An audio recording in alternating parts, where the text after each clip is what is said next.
The next clip comes from a mother who, for reasons she couldn't quite explain, was suddenly overcome by an intense wave of anxiety while looking after her baby. It was just the two of them at home, quietly watching a movie together, when something shifted. Glancing toward the bathroom, she noticed the door was standing wide open, but the last time she'd checked, it had been mostly closed. That small but unsettling change was enough to make her reach for her phone, because according to her, whenever something feels off like this, things tend to spiral into something far stranger. These kinds of moments happen regularly in her home, but what unfolded on this particular night was on a completely different level from anything she'd encountered before.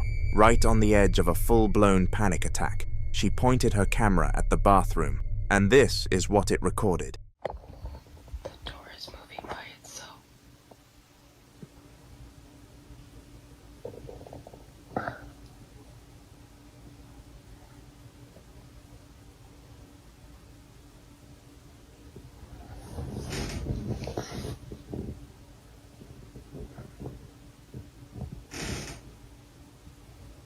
Oh my God.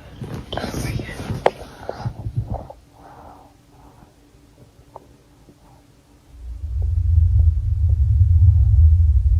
Please go away.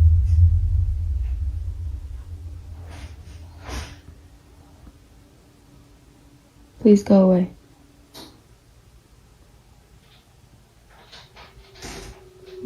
You're not wanted. Go away. Whatever you are, go away.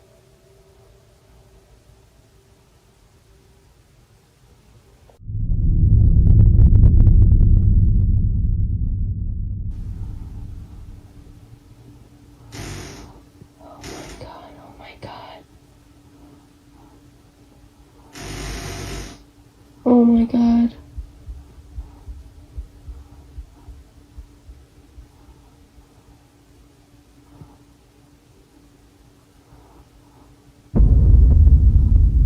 This is the scariest thing I've ever encountered in this house.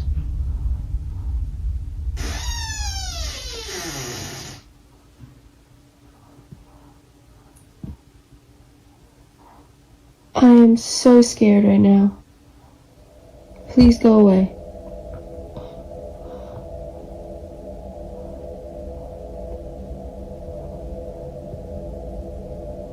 It can't be spooky. Spooky? Psst, psst, psst, psst, psst. Spook?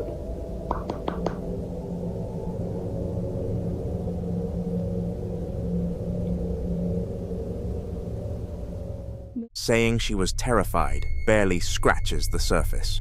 The moment she instinctively pulls her child close, sensing some kind of threat nearby, tells you everything you need to know about how she felt. She didn't catch it in the moment, but once she sat down and reviewed the footage, it became impossible to ignore. Right there at the bathroom doorway, a dark, shadow-like shape flickers into view and vanishes almost instantly. It happened so fast that it's completely understandable why she missed it in real time.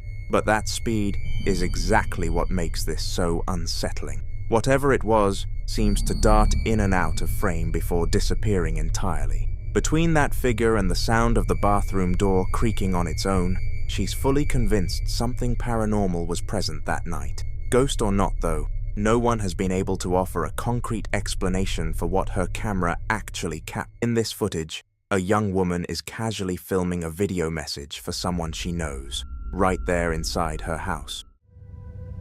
It was super fun.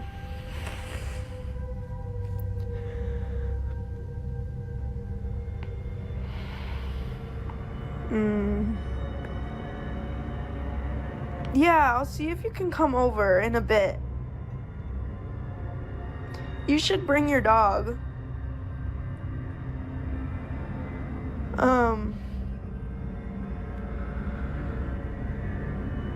Your dog's really, really big and cute.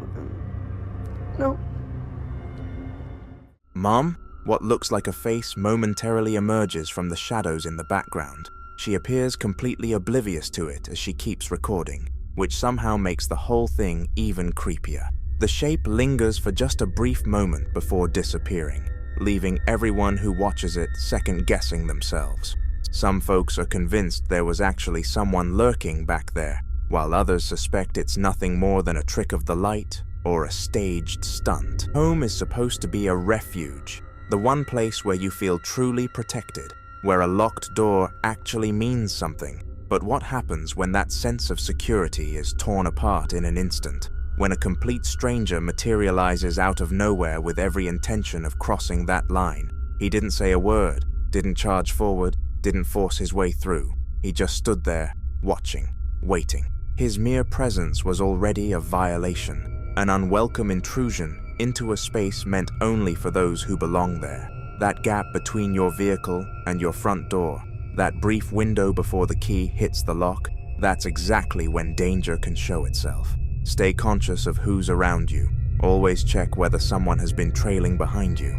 Get that door locked the moment you're inside, because security isn't something that just exists on its own. It's something. On December 14th, 2024, a man by the name of Caesar checked into a haunted hotel for a short stay. While there, he attempted to open a doorway to the paranormal by using a mirror as a portal and offering up his own soul as a vessel. He was convinced this would let him reach out to entities from the other side, but in making that offering, he set something terrible in motion.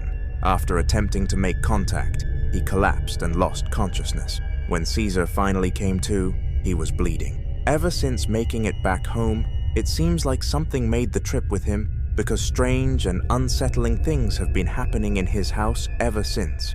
And from that point on, his newborn baby cries without fail, every single night. One evening, Caesar is home alone with his infant sleeping soundly, when out of nowhere the baby suddenly wakes up screaming. That's the moment he grabs his phone and starts filming. See for yourself what unfolded.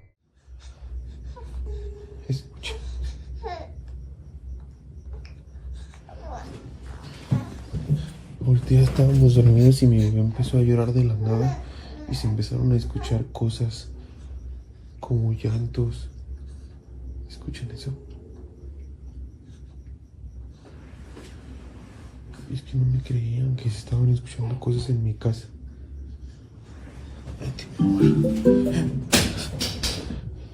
Vean, el control está aquí. Yo estaba volteando para cargar a mi bebé porque se estaban escuchando muchas cosas. Vean, escuchen. Vente, mi amor. Vente, bebé. ¿Soy yo? ¿Soy yo? Se movió eso. Loud banging noises echo through the house, and the television switches on without anyone touching it. He searches for the source of the sounds, finds nothing, and heads back to bed with the baby. But what happens next is even more unsettling. Escuche.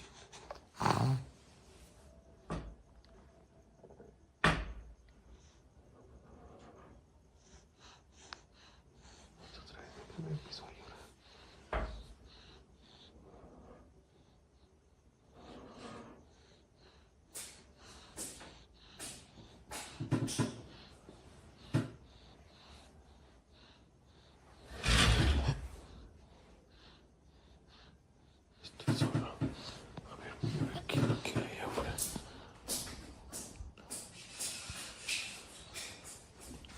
Espérame, bebé. Espérame, papá. Voy a ver que no haya nadie aquí en la casa. Que se supone que todos salieron de viaje.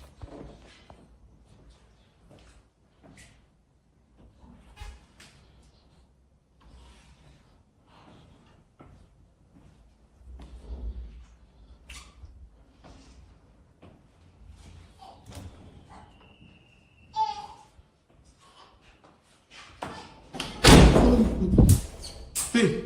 ¡Hey! ¡Hey, mi bebé está allá!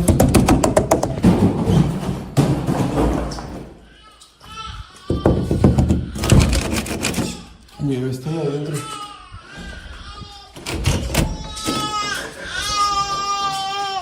¿Qué pasó, amor? ¿Qué pasó? Vente, mi amor. Vente, bebé.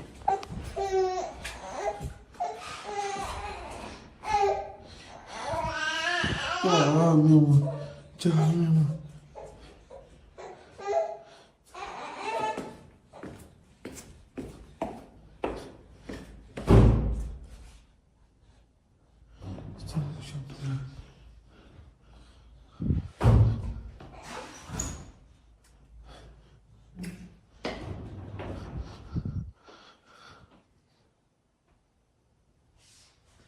The window swings open on its own, and the moment he steps outside to check if someone is there, the bedroom door slams shut behind him, and the baby begins crying again. Terrified about what might be happening in that room with his child, he frantically tries to force the door open, and a box can be seen tumbling down the stairs by itself, with nobody anywhere near it. After several nights of being on his own, his girlfriend finally comes back home following a stay at the hospital. Not long after, his sister shows up and notices a strange package sitting at the front door. When they open it, what's inside leaves them both shaken to their core. Esto se me hace muy raro. Yo no pedí nada. Se me hace muy raro. ¿Estás seguro? Yo no pedí nada. Yo de verdad no pedí nada. Mira. Ve. Ve. Ay, se guácala. No. Huele horrible.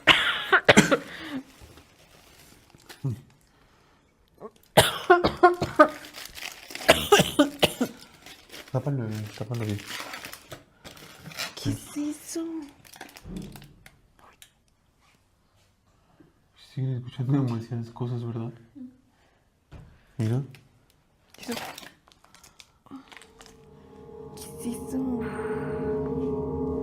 Es que todo viene de adentro.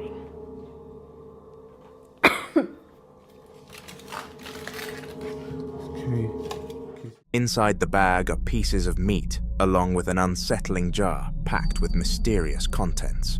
After reaching out to someone with expertise in these matters, Caesar has come to believe this is some form of witchcraft, that something is now coming to collect on the soul he offered up. He's convinced the only way to end the torment his family is suffering is to return to that hotel and try to reverse whatever he set in motion, so his baby and the people he loves can finally have peace. You can watch more of the video you're about to see was recorded on June 1st, 2026, and it's the only clip this person has ever posted, though they mention in the description that this isn't their first encounter with something like this. He lives by himself, and it's well into the night when he picks up on something deeply wrong coming from his RV. Pay very close attention to what unfolds.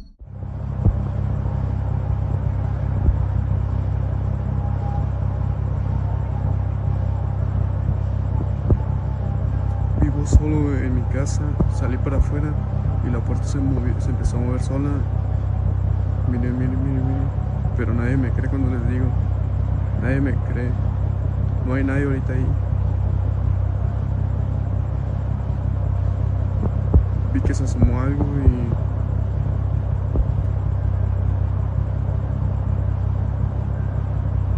Ese es mi perro, pero mi perro no puede alcanzar a hacer eso. Se apagaron las luces y están prendidas.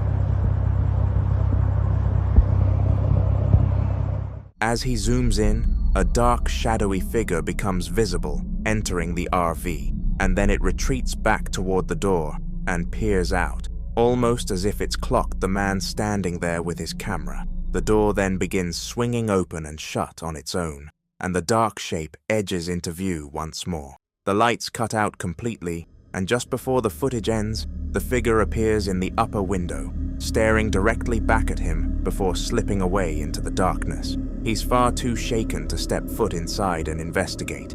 And honestly, who could blame him? Because whatever that was, it didn't behave like anything living. In March of this year, a man named Marvin uploaded an unsettling and bizarre video to his social media. The way he tells it, the whole thing unfolded as he was making his way home in the dead of night, when an overwhelming feeling crept over him, like something nearby had its eyes locked on him. Rattled, he takes out his phone and hits record, trying to get a sense of his surroundings, completely unaware that something deeply disturbing is moments away from happening.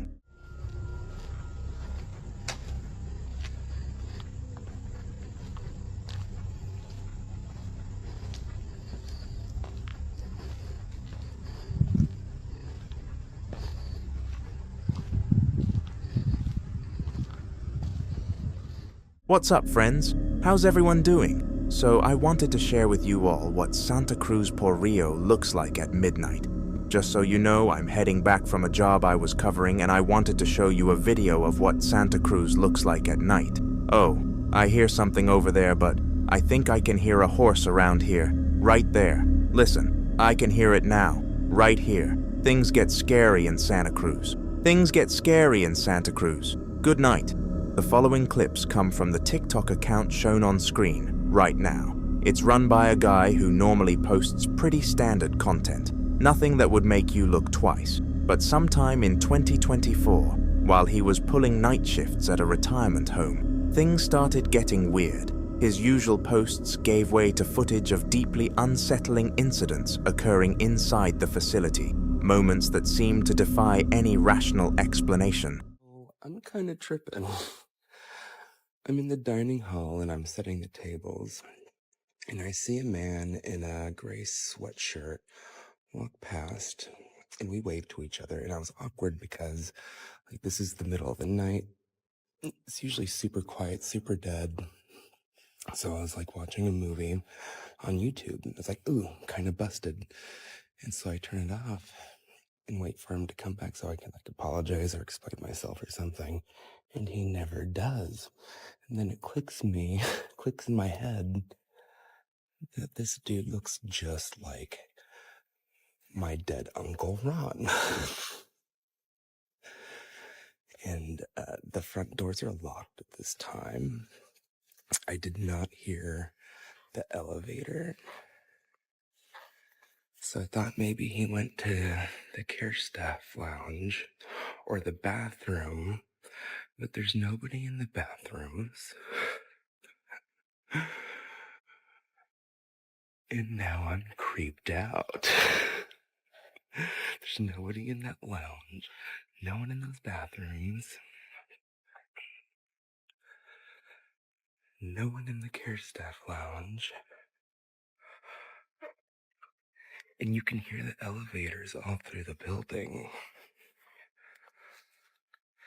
That's like the dementia ward, and then that's a dead end.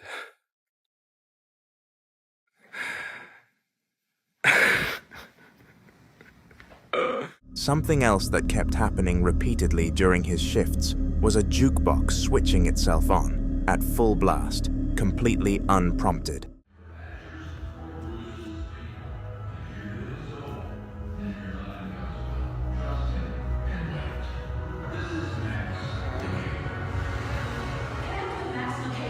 Oh, yeah, I know where that's at.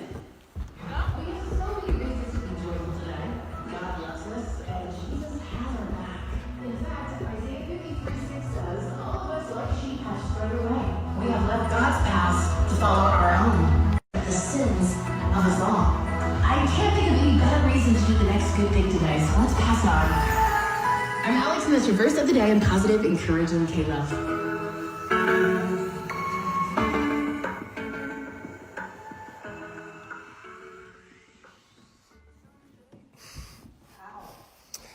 We work with a lot of dead people. Dude, no. 'Cause no.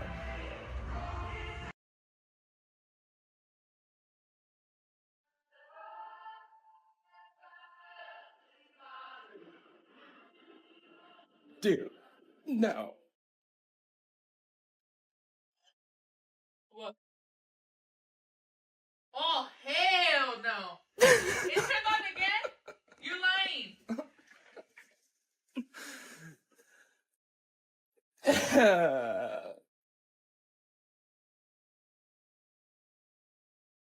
And someone had to turn the fucking dial all the way the other way for it to be doing this.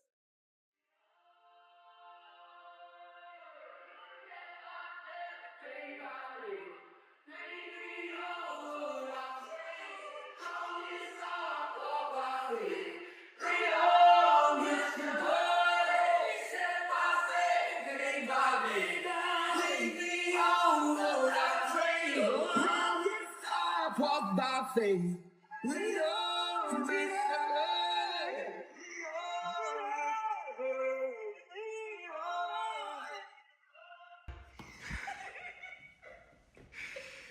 What the fuck?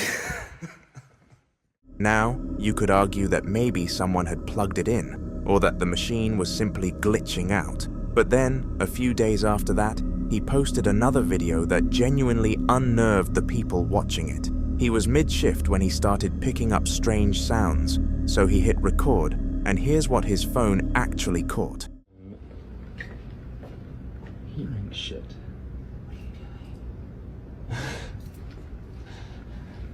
And it sounds like me.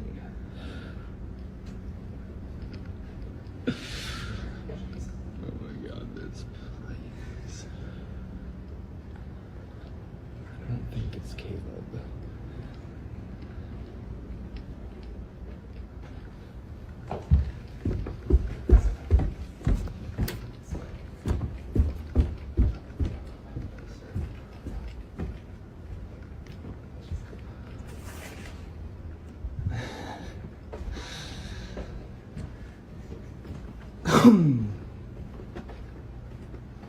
Hello.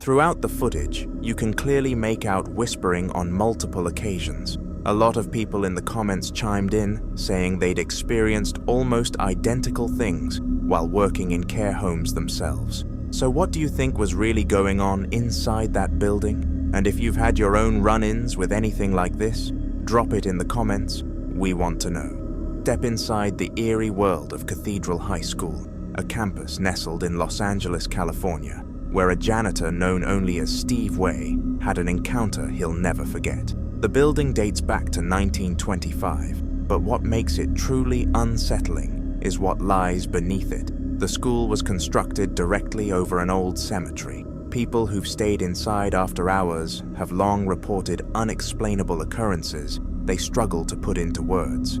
Photographs of the original burial ground and fragments of actual tombstones are said to line the walls, so paranormal activity at this location is hardly shocking. But one particular evening, while Steve was making his way through the corridors doing his nightly cleaning, something stopped him dead in his tracks and sent him running. All right, I usually don't record while I'm on the job, but this is freaking me out. It's sort of unreal. I'm here at work. I'm here in the janitor's closet. Yeah, let me just show you guys.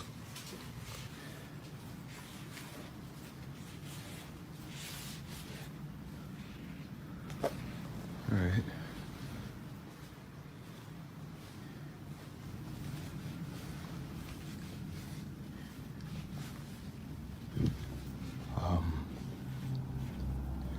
Just to, I don't know, let you guys know this school was built on a cemetery. I don't know if that helps my situation or not, but previous janitors that have worked here have tried to tell everyone that, you know, every night something happens, some spooky, I don't know, paranormal or whatever you want to call it, but yeah, I didn't really believe them until tonight. I was in here cleaning up after some students had thrown a party, but what's been freaking me out is this one right here. No matter where I'm at in the classroom or what I decide to do, it just follows me. And do your thing, you stupid balloon. I got you on camera now, so let's just, see? That right there.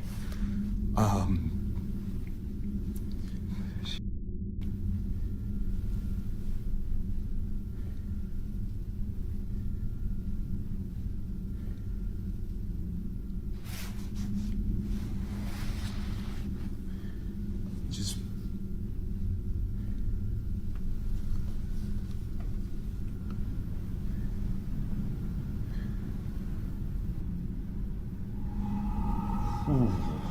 Okay.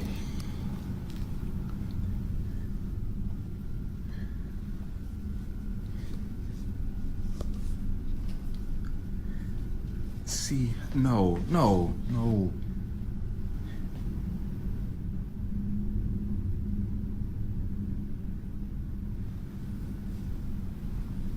It just follows me no matter what. Ooh. A single red balloon appeared to be reacting to his presence, drifting and moving while every other balloon nearby hung completely motionless. Was this some kind of residual energy left behind in that classroom? Could this balloon somehow be connected to something beyond the physical world? It began to drift out into the hallway, floating directly in his direction. As Steve stepped back to put some distance between himself and it, something else caught the eye. A dark, shadowy figure lurking in the background. The shape shot past an open doorway in an instant, visible for only a split second before vanishing. But that brief glimpse was all it took for Steve to pack up and leave for the night. So is this the spirit said to wander the grounds beneath the school? Or is there a rational explanation hiding somewhere? Our next clip comes from a security guard who caught something deeply unsettling while working his shift. Eric Campbell, based out of Tampa, Florida, is employed as a security officer at a high-rise building, whose exact address has never been made public. The building has long carried a reputation for being haunted, with numerous staff members reporting strange experiences over the years, though Eric himself never put any stock in those stories. That all changed during one particular night on the job. Eric and a fellow guard were doing a routine sweep of the property when he noticed what appeared to be a figure standing inside the building. Assuming it was someone who had broken in, his partner headed inside to check it out while Eric held his position outdoors. Can you see this thing? Yeah, it's still there. Okay. Yeah, it's still there. Okay. What's happening with the lights? Because I'm literally the lights are hallway, and I can't see, I literally see nothing. The lights are off right now. Oh, it just moved. It just moved. It just moved. It just moved. I just heard a weird noise. Please don't tell me that. Then, without any warning at all, the figure simply vanishes into thin air. Eric is left completely shaken, coming to the grim realization that this was no ordinary intruder. To this day, neither Eric nor his colleague has been able to make any sense of what they witnessed inside that building. Lucy was by herself at home, just laying in bed, mindlessly scrolling, when suddenly a series of hard, aggressive knocks rattled her bedroom door.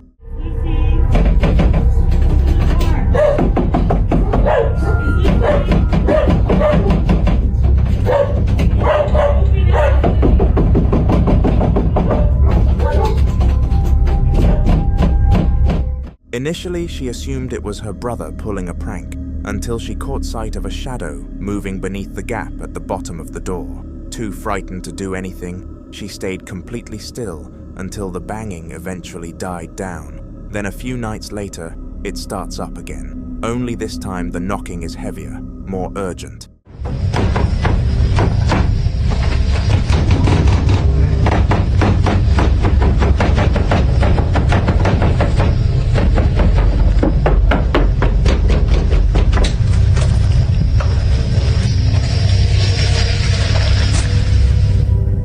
Agarró su celular y empezó a grabar.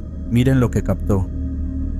Understandable why she missed it in real time, but that speed is exactly what makes this so unsettling. Whatever it was seems to die. In a separate case, a user known as Uju Pomelo Bird has been drawing attention online with videos allegedly documenting paranormal events. Among the most striking moments, kitchen items are hurled across the room, with force and cabinet doors swing open by themselves, all recorded on a fixed camera. Whether this is genuine or an incredibly well-staged setup, the frantic and hostile atmosphere it creates is hard to shake, and it's left plenty of viewers wondering what's really going on.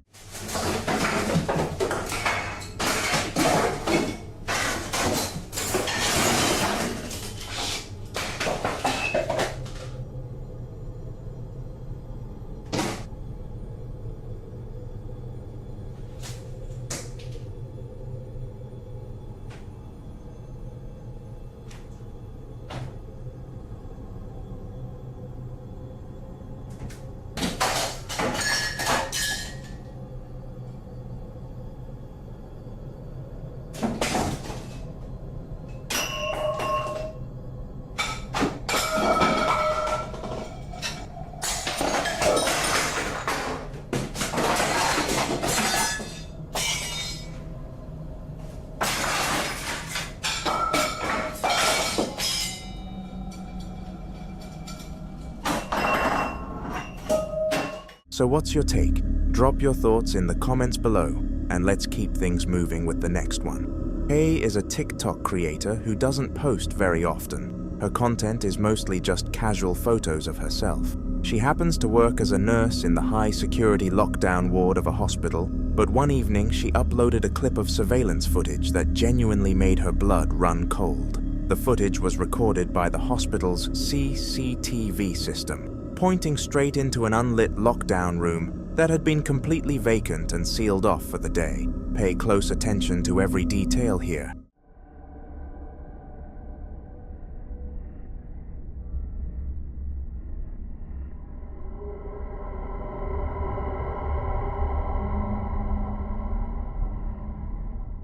Once you start picking this footage apart, the shape of whatever is in that room is immediately disturbing. There's a pale, visibly wrong-looking figure partially concealed behind a structural pillar in the shadows. It does not appear to be human in any way. The thing is strikingly tall, with limbs that are stretched far beyond normal proportions, moving in a way that is deeply unsettling and almost mechanical.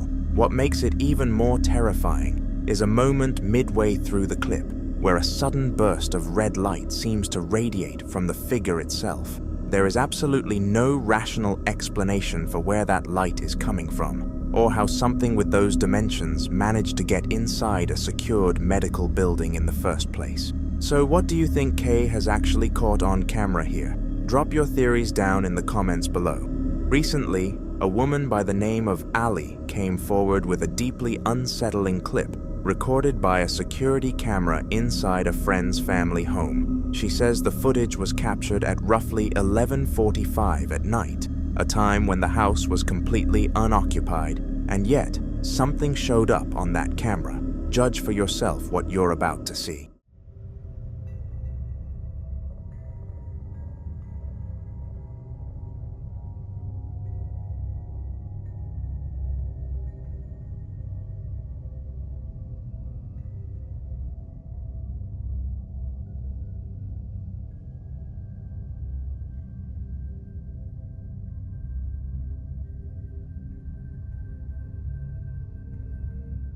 The clip runs for just 30 seconds, but that's more than enough to leave you with some uncomfortable questions. Almost immediately, a mysterious figure becomes visible, moving through the living room. The way it moves is strange, awkward, almost wrong, and then, just like that, it's gone, as though it was never there to begin with. But that's not all. A few moments later, something else catches your attention. A cluster of orbs materializes out of nowhere, drifting silently and erratically through the room. Now there are rational explanations some people might reach for. A person cutting through the frame, or maybe dust catching the camera's infrared light. The problem is, none of that lines up with what we're told. The property was empty at the time, no family members were home, and a thorough walkthrough of the premises revealed zero evidence of forced entry. That only makes the whole thing harder to dismiss. So was this just some strange trick of the lens? Or did something genuinely make its presence known inside that house? Because if nobody was there, then what exactly did that camera pick up? A TikTok creator who goes by the name O-Cleaner has one of the most disturbing careers you could possibly imagine. He works behind the scenes as a professional cleaner, called in to handle crime scenes and properties where people have lost their lives. His videos document the haunting reality of what remains after the investigators have packed up and left. During one particular walkthrough of a home in Los Angeles, his camera picked up something that's genuinely hard to shake. Friend here with Ben Davis Restoration. We got a call about an unintented death. Let's see what's going on in here today. Signs of a pit. Dog bed.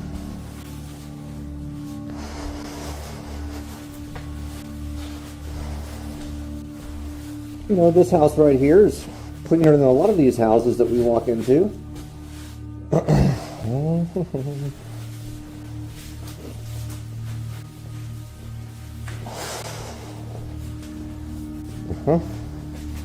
Kitty litter box. Still no sign of no cat.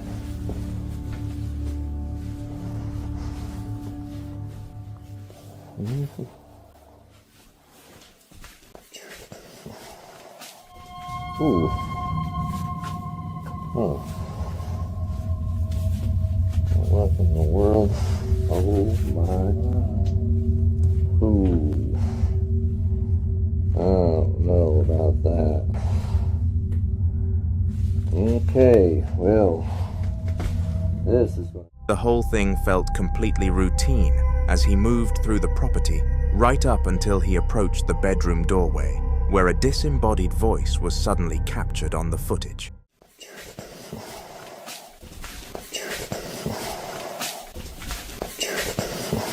The whisper seemed to direct attention toward the floor, and moments later, stepping into that room, he was confronted with the grim remnants of a violent scene spread across it. Out of consideration for you watching, I've gone ahead and blurred the worst of it, and believe me, you'll thank me for that. What makes this even more unsettling is that the man behind the camera never heard a single thing in the moment, so it raises a question that's hard to ignore. Could that voice have belonged to the man who died in that very room, guiding the cleaner's eyes to the exact place where it all ended? Tonight's video comes from Uncharted Alberta, a Canadian urban exploration channel that has built a following by documenting derelict schools, lost prairie settlements, and crumbling structures spread across rural Alberta. Their footage tends to blend local history with a quiet, creeping unease, the kind that doesn't require theatrics to get under your skin. It is November 25th, 2025. An abandoned school sits in a remote Canadian town, waiting. I probably shouldn't be touching this. Blue, do your thing. Told you. Gloves. I don't want to get like mega rabies.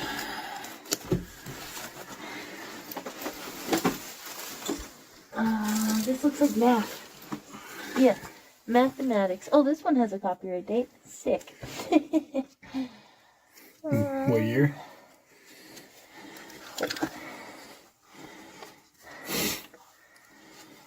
The pages are damp. Oh, the pages are so fragile too.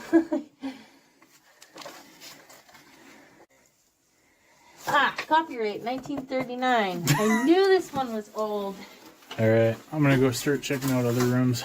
There's stairs over there. Our time here is pretty limited, so.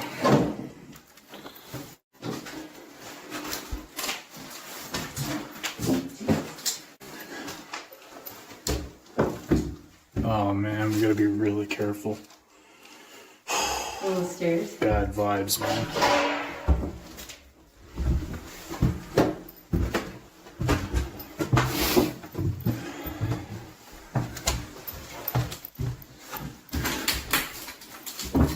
What the hell happened here, man?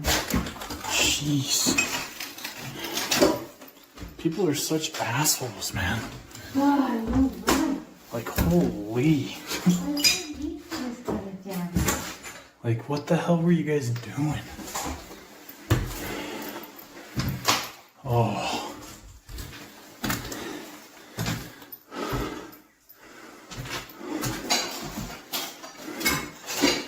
This place is freaking creepy. The explorers make their way through sprawling corridors, lined with books no one has touched in years.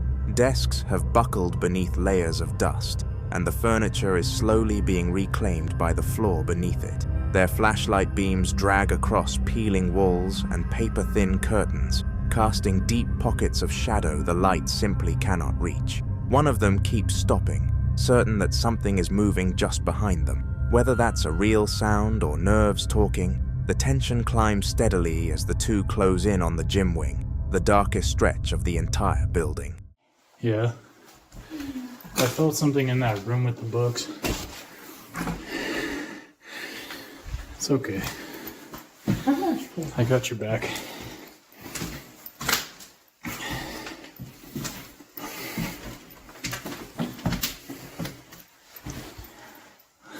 Let's go see if they got chalkboard or chalk on the chalkboard. Leave a little message. Whoa, old school computers, man. Hey, with the hospital where we found a manual from 1980. Yeah.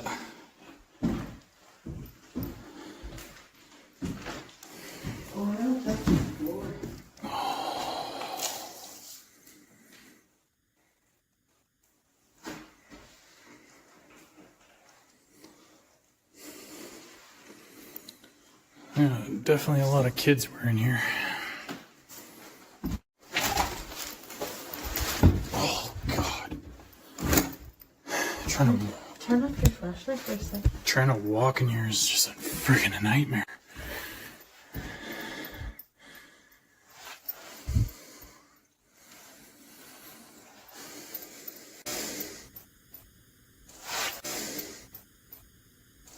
And the flashlight was doing this weird flickering thing. Was it? Yeah. Weird. As soon as I pointed in your room. Really?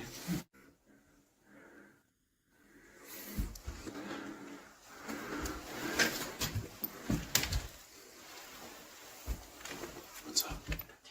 Just past the book room, a faint shuffling sound travels back down the hallway. Neither explorer can figure out where it's coming from. Every time they spin around, the passage behind them has gone completely still, as though someone just slipped out of sight. Their beams hesitate at each doorway, and the creeping sense of being followed grows too strong to brush off.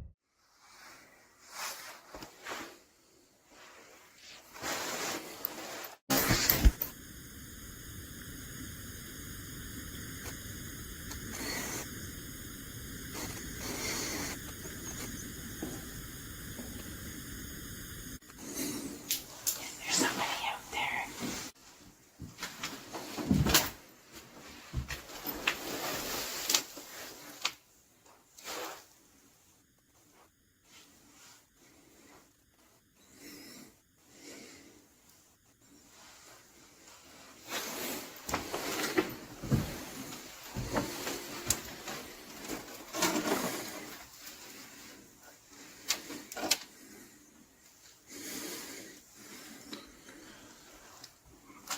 Blue, I don't like this. That's a dead end. Yeah. Okay,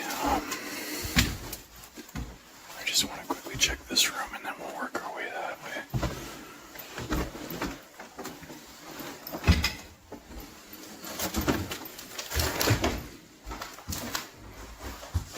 Yeah, scrubbers were here.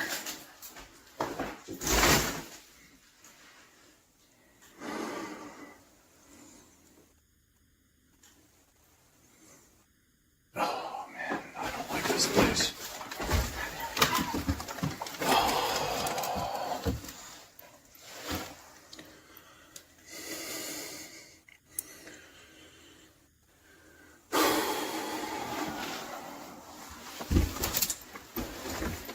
I'm getting a bad vibe. Deep inside the gym, soft whistling drifts down from somewhere up near the rafters. Their torchlight gives out well before it reaches the upper walls, where the darkness seems to gather and thicken. The two of them go still, listening. The whistles keep coming, brief, sharp, and completely out of place in a building that's supposed to be empty.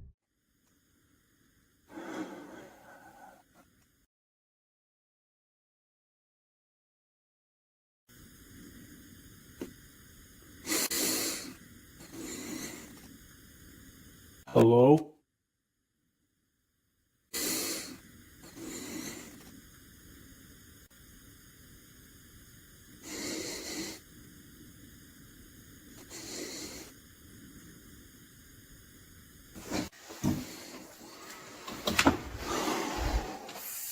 Fuck.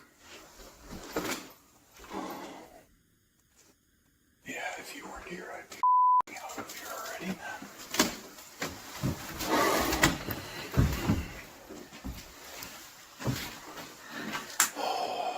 Okay. I feel like that's the only way.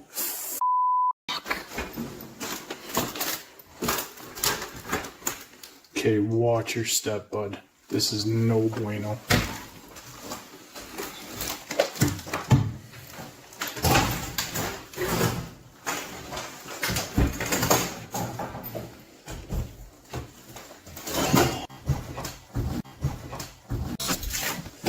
was that? Sounded like one of those. Orbs begin appearing throughout the gym, moving with an almost intentional drift. One of them surges forward and strikes an explorer across the face, a brief flash splitting the dark. The space carries an odd weight to it, charged, almost aware, and every step toward the way out brings the distinct feeling of being watched from somewhere above. I will say this though, I definitely feel really fucking disoriented in here. Yeah. Like I don't know which way is which. It'd be really easy to get lost in here. I'm kind of having trouble remembering to get out of here. It's okay, I remember. Don't worry.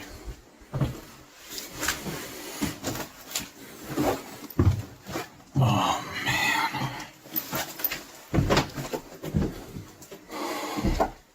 In one of the final classrooms, another orb threads its way between shelves and overturned desks. Then, in the far corner, both explorers catch it at the same moment. A motionless figure, there for just a second. The feeling of a presence stays with them all the way to the exit. They leave fast, barely a word between them until the school is well behind them. The place felt less like somewhere abandoned and more like somewhere that was still occupied. Something inside seemed to be observing them just as carefully as they were observing the building. Whistles from the rafters, drifting orbs, faltering beams, and shapes in the dark transformed a rotting institution into something that actively pushed back. The team departed unsettled, left with the quiet conviction that places left behind don't always go silent. Sometimes they don't. Next unsettling clip comes from Romani Pirates, a UK travel channel that documents van life adventures, boat projects, and getaways into nature across Britain. It's August 1st, 2023, somewhere in the Peak District National Park. After a long day on the road, the couple tracks down a quiet spot to settle their camper van for the night. The surroundings are calm and open, with rolling countryside stretching out around them, exactly the kind of scenery the Peak District is known for. They start winding down for the evening, getting food on the go and brewing some warm drinks. Their dog, Daisy, is chilling inside the van, but keeping one ear on whatever's happening outside.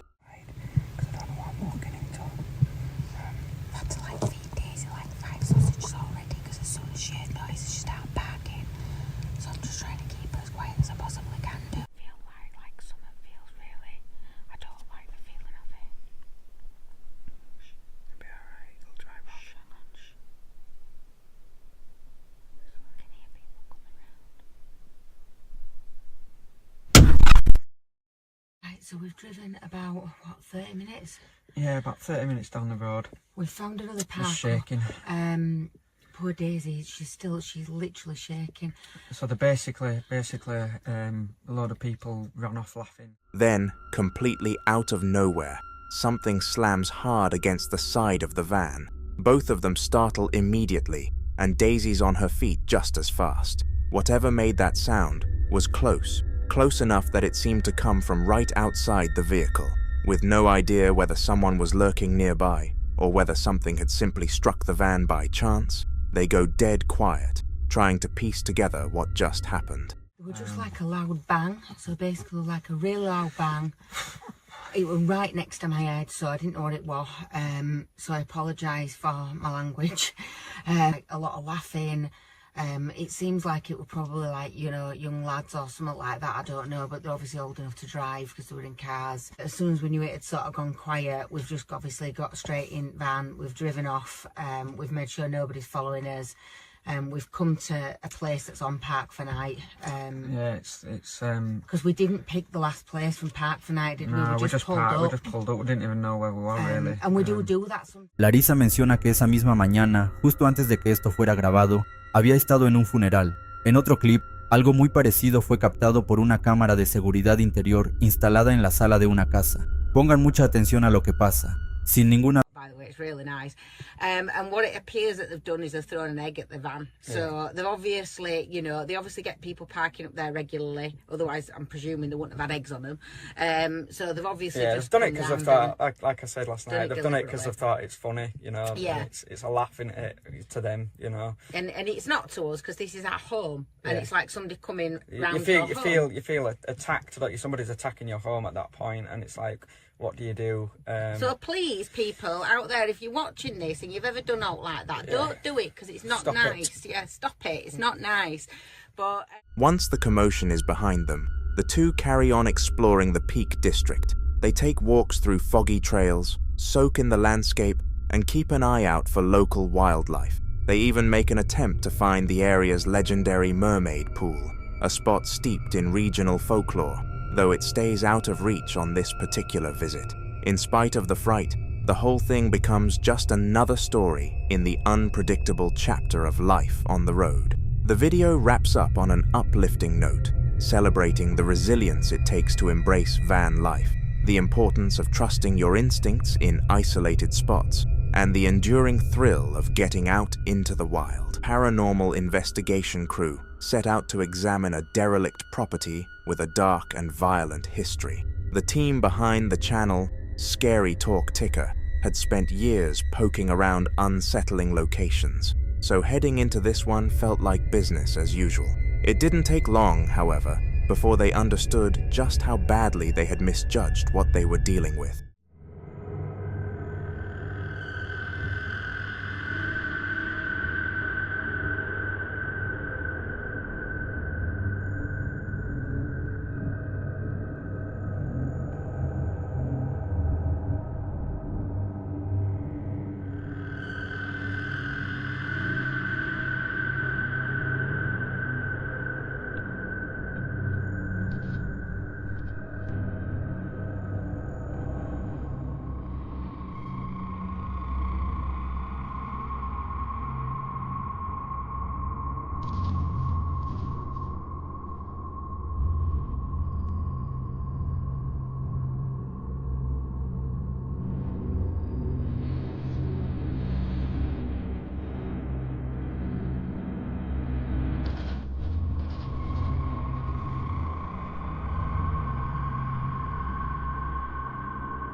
In the footage, a door begins to swing open on its own. Seconds pass, and then a dim, human-shaped shadow materializes in the frame, hovering there as though it's fully conscious of the people inside. The shot captures the entire room in clear detail, leaving absolutely no place for a person to be concealed. According to the description posted with the video, the person holding the camera even walked a full loop around the exterior of the building, searching for any rational explanation. Nobody was found, and once the group finally drove away from the property, they claimed the experience didn't end there.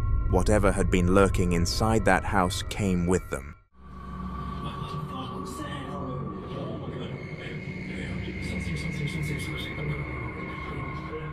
A few skeptics have argued the phone may have been shifting or buzzing on its own, but there's no audio to support that, and the surface it was sitting on was completely flat. So what's the real explanation here? Perhaps it's a sign that certain abandoned places don't exactly welcome company, and some doors are meant to stay shut forever. What's your take?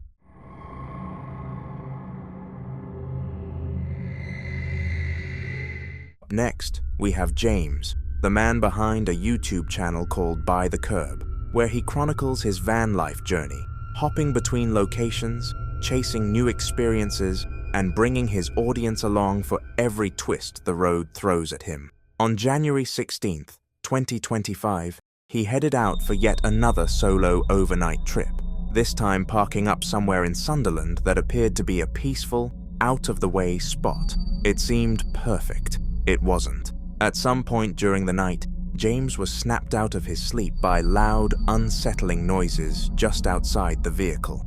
That immediate sense of security he'd settled into was gone in an instant. He reached for his camera on reflex and hit record. What should have been an uneventful night alone quickly turned into something deeply wrong.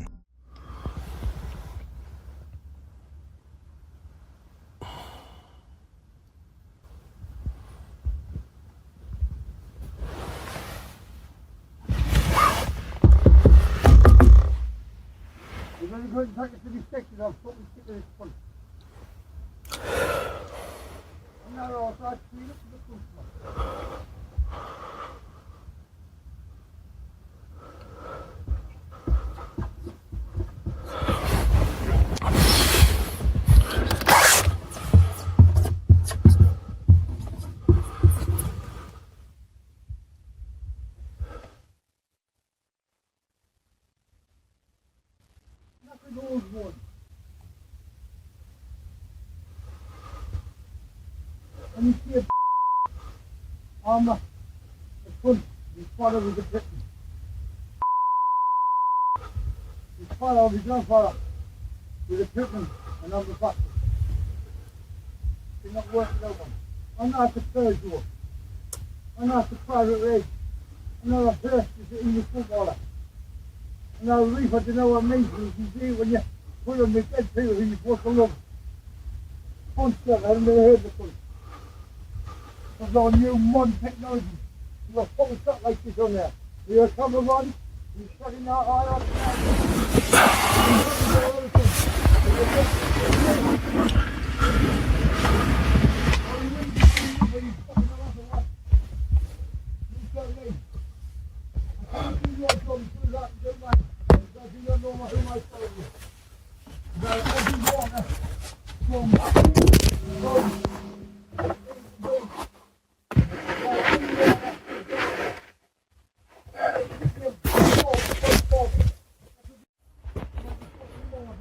So I've got some nutter shouting outside them.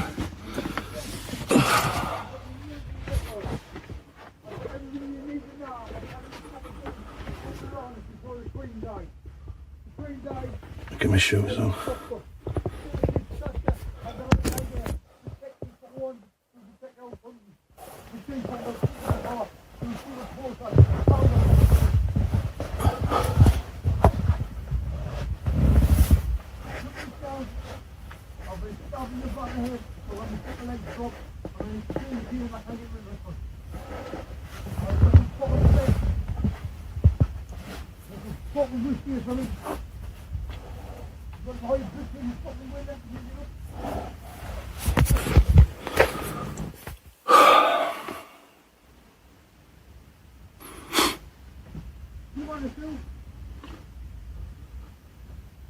It's still there, look.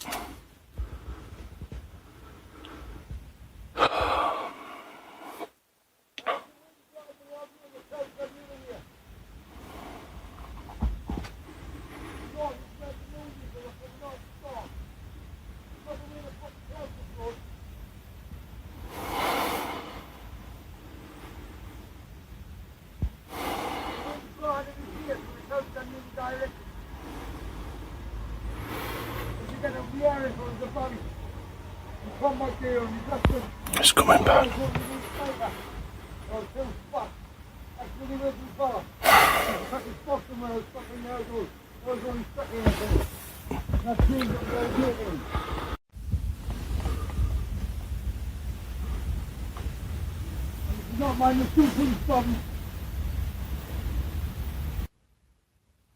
So I'm just hoping that it'll get fed up and bugger off.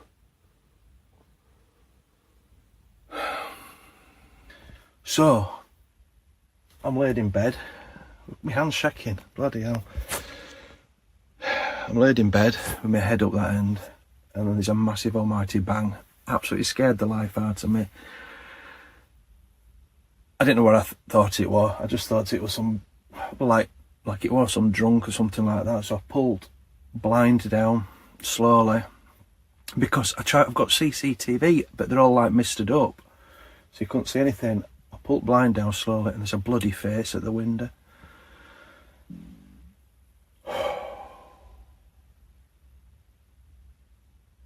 Then he wrote something up that window. I don't know, I'll have a look at that when it's light. So I've taken my table down and I've got that. And I've just sat here probably for about 30 minutes listening to him shouting at Van.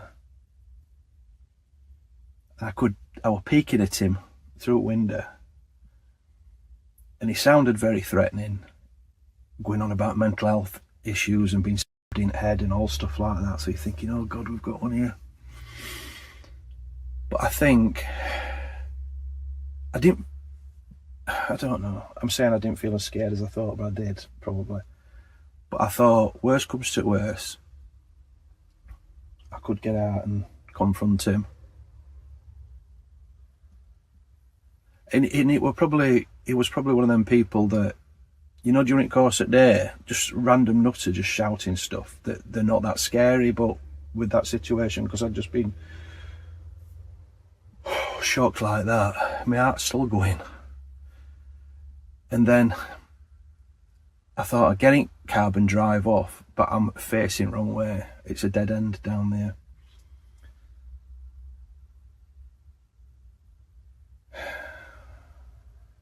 So that's something to bear in mind in future. But that's the first time in 2 years. That is the first time anything remotely like that has happened. And I'm in the middle of nowhere, like near a farm. Well, you'll see, I don't know if it'll get on this vlog or whatever, you'll see where I am. I'm still not going to be negative about van life or all like that. As I said, it's first time in 2 years this has happened.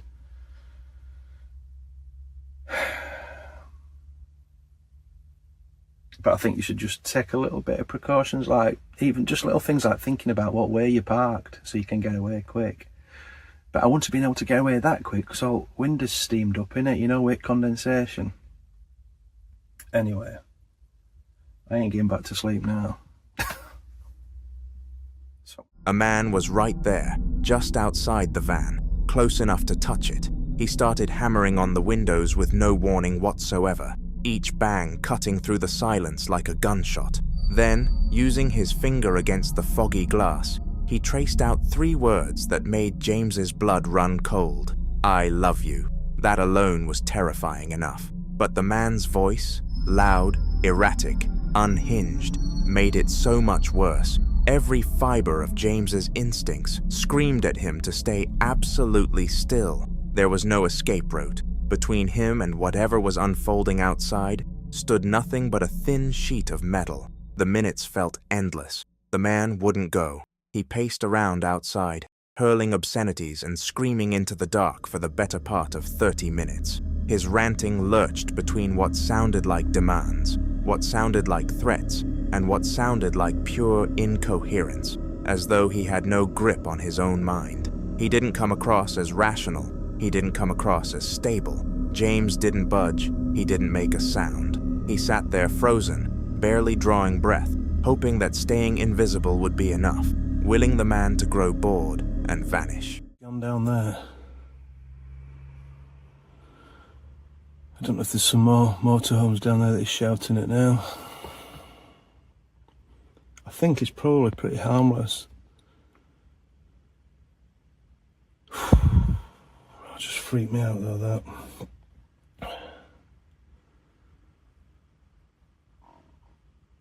I don't know what to do. I don't think I've got enough space to do a U-turn here. I don't know if you can see him at distance.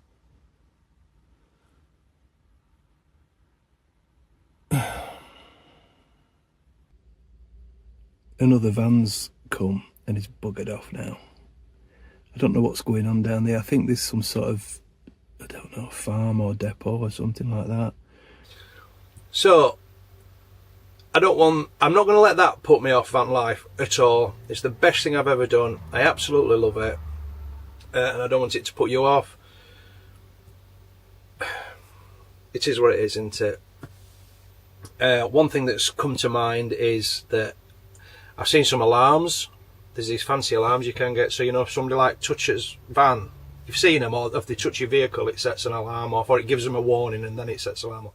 Eventually the shouting died down. and the man drifted away from the van. But he didn't fully disappear. He hung around the area for several more agonizing minutes, his presence still pressing down on the silence. James stayed locked in, completely on edge, ears tuned to every sound, ready for the man to come back or for things to take another turn. Rest never found him that night, but dawn came and James walked away without a scratch. Afterward, he turned the whole thing over in his head, trying to make sense of it, and he couldn't. The banging, the screaming, the message smeared across the glass, it all felt fractured and disconnected. The man's ranting had jumped all over the place, cycling between menace and gibberish. Whether he was in the grip of a mental health crisis, under the influence of something, or driven by something else entirely, James had no way of knowing. What he was certain of was that none of it was normal behavior, and that uncertainty is its own particular kind of terror. By the time morning arrived, James had gotten through the night without anything further happening, but the memory wasn't going anywhere. This kind of encounter is an unspoken shadow that hangs over van life and solo travel. People who trade stability for freedom and open roads will inevitably cross paths with strangers whose motives range from simple curiosity to outright hostility, and sometimes something darker still. There's no manual for those moments. There's only instinct. James's choice to go quiet and refuse to engage almost certainly kept things from spiraling. He never learned what that man actually wanted, and maybe that lingering question is exactly what makes the whole thing so hard to shake. Sometimes getting through something isn't about doing, it's about knowing when to do nothing at all, and trusting that gut feeling might just be the thing that carries you to the other side of the night. Our next unsettling clip comes from a Canadian YouTube channel called Davy's Dash. The channel centers around wilderness camping, ultralight backpacking, and solo survival, with most of his footage shot deep in the forests of southern Ontario. On June 7th, 2025, Davy headed out alone for an overnight cowboy camping trip beside a river. He packed light, had no tent, and fully intended to sleep beneath the open sky. What should have been a peaceful night in the wild turned into something far more threatening. Before the clock hit midnight, Davy had made camp and was settling in for a night of sleeping out in the open air near the water. Everything was still, and with just his pack and bedroll beside him, he had no reason to expect trouble. That stillness was shattered when something moving nearby snapped him wide awake. Need my light to help you get out of here? No. No? You know how to get out? Would you mind just giving me a few minutes? I'm still in my sleeping bag. Why are you in your sleeping bag? You knew there's somebody in a tent here. You knew that. Do you think they're going to feel comfortable falling asleep in the middle?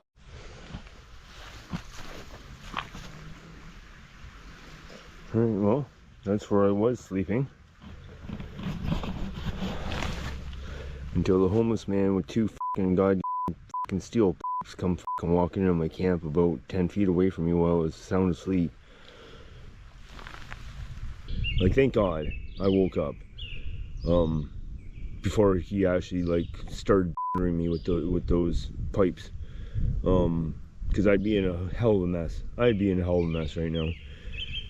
So thankfully I woke up. When his eyes adjusted, Davy found a man standing no more than 10 feet from him, gripping two steel pipes. The jolt of that realization hit instantly. He was alone out there, far from any help, staring at a stranger whose motives were completely unknown. My apologies. That's fair enough, mate. My apologies. I will push on. I already got a hold of the RCMP and told them to get over here and deal with their because I'm sick of this shit, mate.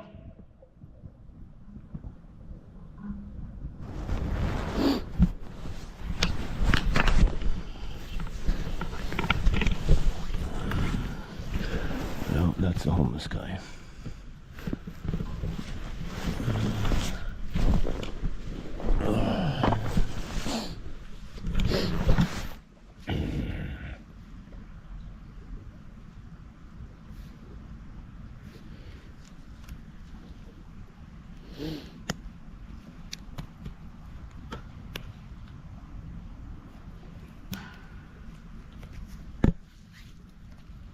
deal with him later. Right now, let's just get out of here.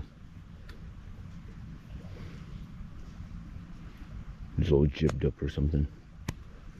And one thing you can't do is trust a fucking jibber. So let's go.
I had the bear spray on me.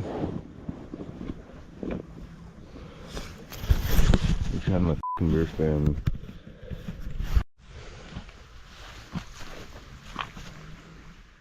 Recounting the experience afterward, Davey described just how exposed and powerless he felt in that moment. The confrontation itself was terrifying enough, but what made it worse was the thought that there could have been more people lurking nearby, making the whole situation even harder to read. But let's just have a seat. Let's just sit and calm down here for a second, because I'm not a person that's easy to calm down. Yes, I know, I got my GPS on, tracker on. I know where I was. I know exactly what I did, and I know exactly what I didn't do that I feel like I should have done, but I didn't. So anyways, let me get this bag off. Oh, sweetheart, no, you're brand new. I don't want scuffs on you this early in the game. All right, guys, well, there's the pie, there's the bag. Here's me sitting on a bench in the middle of nothing.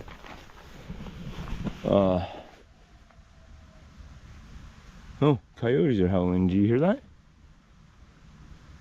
All right, I need a second. Wow, I don't know if you can see this in the dark. This looks like there's some critters down in here. Look at this. Well, I think this is home for the night. We'll just come out here just a little bit, give them a little bit of space.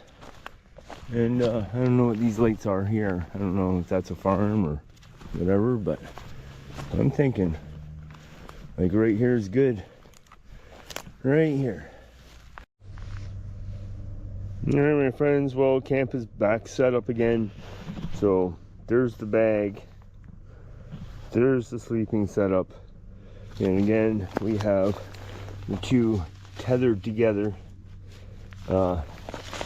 That knife should be up for my use if I need it. But again, we're not out here for that shit, man. Anyways, there's the camp set up here in this. I know you can't see nothing, but I came back to the tree that is obviously hibernating some critters. You know, so there's the tree, and well, that's where the critters go. Down in there. So we're right beside it. That's camp. Still cowboy camping. But now it's, so that incident took place at like 11 o'clock, quarter to 11. And it is now, I don't know what you can see here, almost midnight. So it's time to get a few hours of sleep. Oh, okay.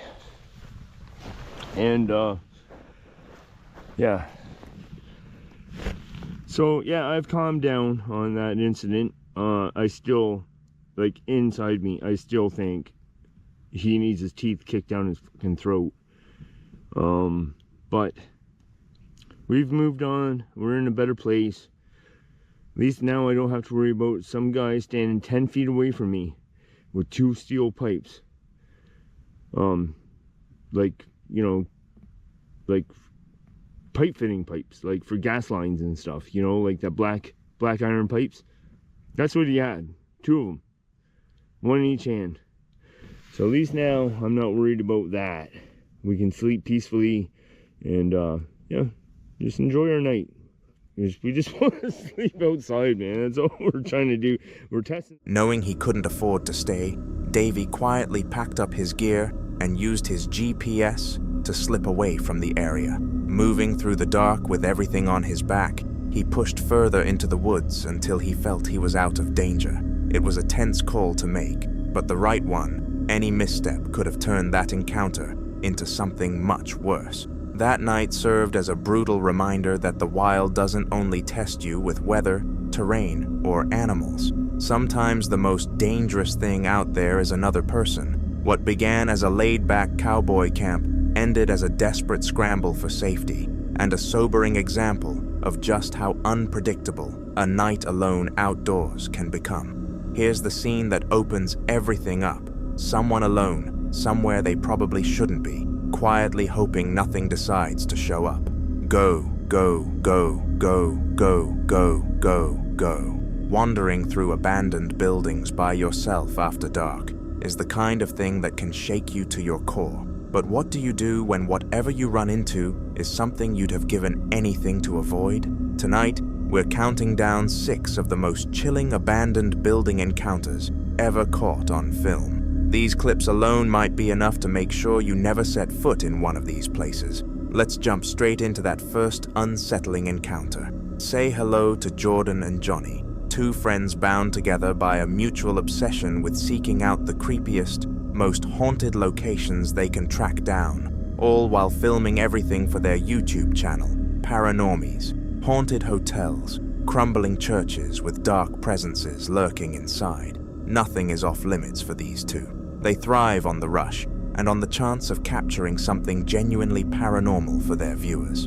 In this particular video, their target is a deteriorating old farmhouse constructed in the late 1940s. The history surrounding this property is the kind of stuff that gives people serious pause before ever getting close. According to local accounts, nobody ever managed to stay there longer than 2 or 3 years. Every resident who moved in eventually reported the same kinds of things: voices with no source, objects shifting on their own, the sound of footsteps echoing through rooms that were completely empty. One by one, every single person ended up walking away. As the years passed, the place built up a reputation in the area, not simply as haunted, but as something darker, something demonic. Now it just sits there, overgrown and long vandalized, wrapped in a silence that feels almost alive. Naturally, that's exactly what drew Jordan and Johnny to it. It's April 10th, 2021, and the 2 of them have just pulled up to the property. The second they climb out of the car, something about the place seems to press down on them. The stillness, the rot, the weight of every story they've heard about this location. Still, they push through it, telling themselves it's probably all just the power of suggestion at work.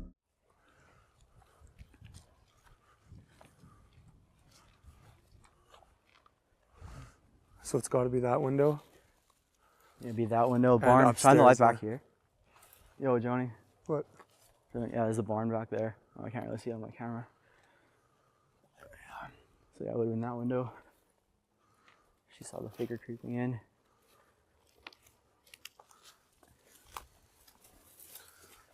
It's subtle at first.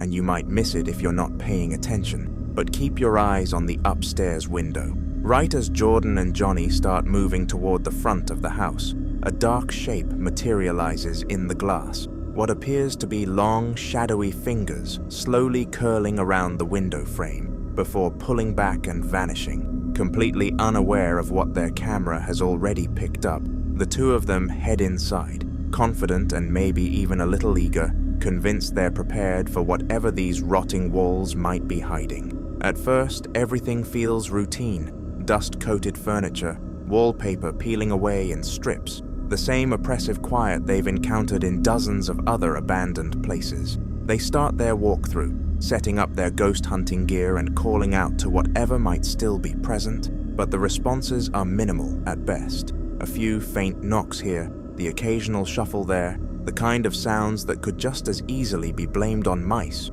or a draft pushing through the gaps in the walls.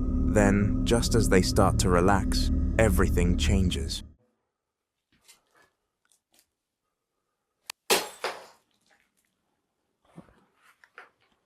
Johnny. Did you hear that? What was that? I heard something.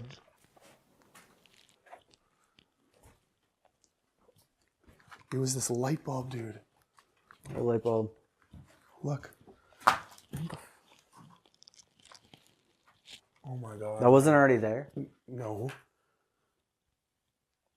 The reason that I know that the light bulb was in the socket during the sensory deprivation scene and was the cause of the popping noise that we heard is because during the walkthrough I actually went and looked at the lights around the house, and it is the reason I went over to the breaker box to see if there was even power. We noticed there was hydro lines running to the building, so we actually checked to see if there was hydro as soon as we got there. We noticed that there was a table that was off to the side, and Jordan's never done table tipping before. It's something I did. This next clip that you're about to watch could have been caused by multiple different reasons, but maybe I'm a dick, maybe I'm an asshole, and I put Jordan in jeopardy and my family as well, and for that I apologize, and say what you will in the comments to me about taking something from a location. But when everyone was gone, I was doing a bit of B-roll, and I took this object, and I believe, we've talked about it, and we think that it was a handmade address number for the house, and we don't know if there was some significant value to any kind of spirit residing there or whatever. But after I'd taken it, I forgot I had it in my house. It was in my camera bag, and there was one night where Jordan was going to come over and we were going to review the scene of what you're about to see and just kind of wrap our heads around it and figure out what could have caused this and try and debunk it in any way, which we cannot. And I went upstairs to use the bathroom, and I heard somebody walking around my house, and then I heard somebody, a female, saying hello. I thought it was my fiance. I didn't know exactly what it was. It didn't sound like her, but I immediately called Jordan and to see how close he was to my house. He hadn't left his house yet, so I just kind of stood in the corner of my kitchen and waited until he got there. And to this, still to this day, I don't know what it was, or if it was caused by this. I'll be returning it, but see for yourself. Okay, here, take this camera, and I'll grab this camera, and then let's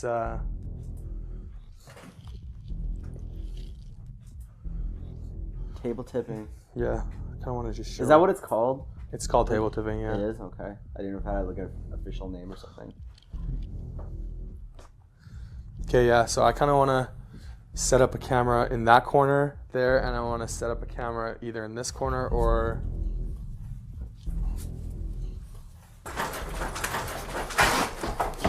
Stop. Dude, what was that?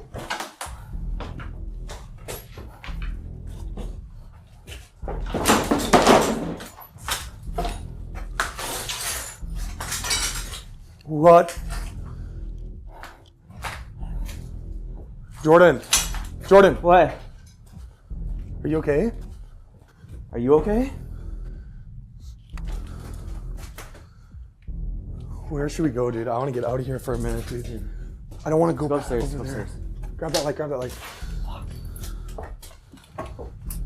Oh man. That was enough for Jordan and Johnny. Whatever was unfolding inside that house rattled even two people who had seen plenty of strange things before. They cut the filming right then and there and got out as fast as their legs would carry them. But one question keeps hanging in the air. Could whatever haunted this place have been provoked by the item Johnny mentioned taking home with him in the video?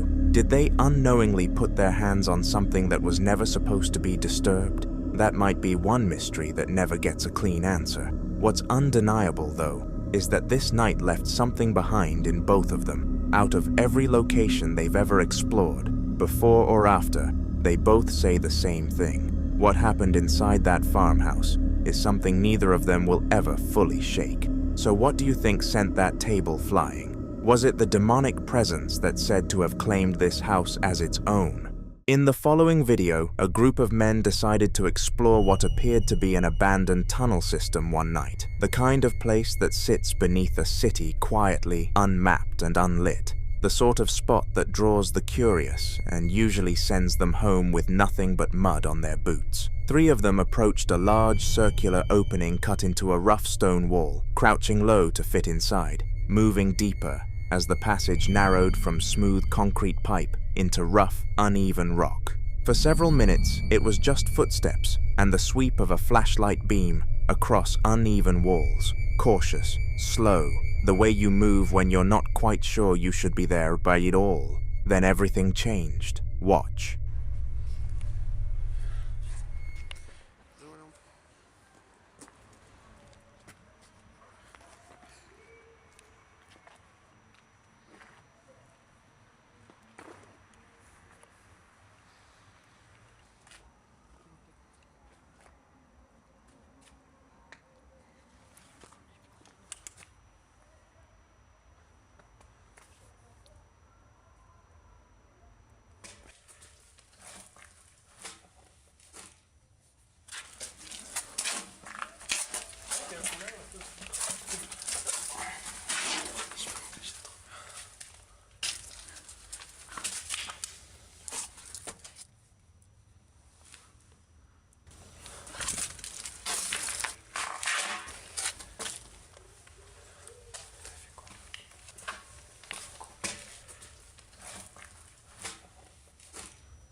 For only a brief moment, a strange shadow appears, and at first glance it resembles a figure. Not clearly human, not clearly anything at all. Some viewers believe it's simply a trick of perspective. Caves and tunnels are notorious for creating visual distortions. Uneven surfaces, overlapping shadows, and moving light sources can combine to create shapes that seem startlingly human for a split second before resolving into ordinary rock formations. Others aren't convinced. Throughout history, caves and underground passages have occupied a unique place in folklore. Across cultures, they have often been portrayed as thresholds between worlds, places where strange entities dwell beyond the reach of ordinary life. Ancient stories frequently describe tunnels, caverns, and subterranean chambers as locations inhabited by spirits, guardians, or beings that avoid the surface entirely. Whatever those explorers encountered deep inside that tunnel, they never found a clear explanation. and the strange figure hidden within the darkness remains a mystery.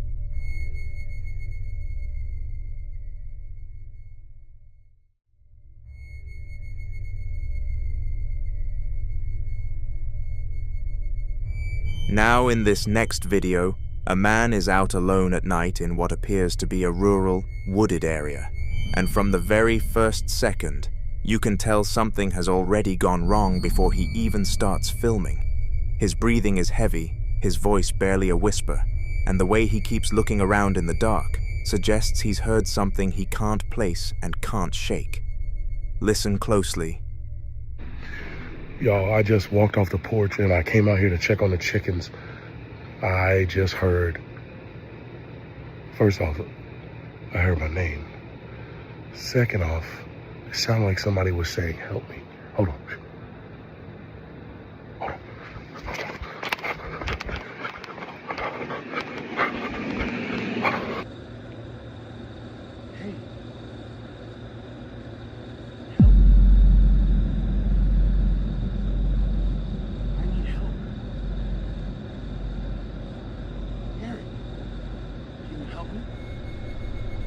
Someone appears to be calling for help, and under normal circumstances, most people would instinctively move toward a voice like that.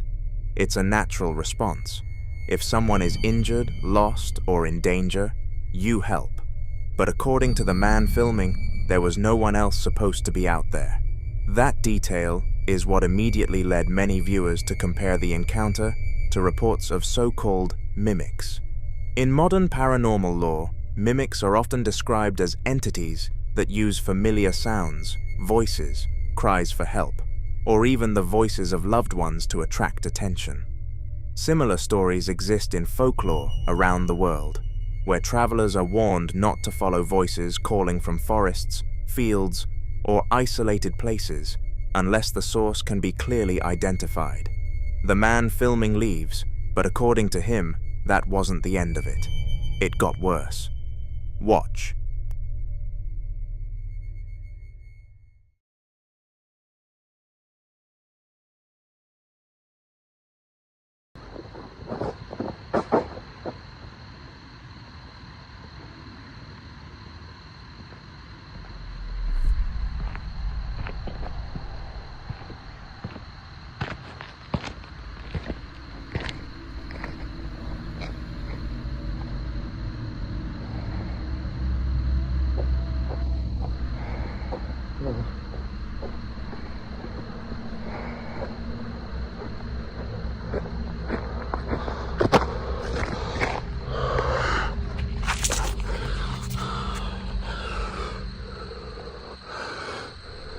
When the phone hits the ground, there are distinct footsteps audible nearby.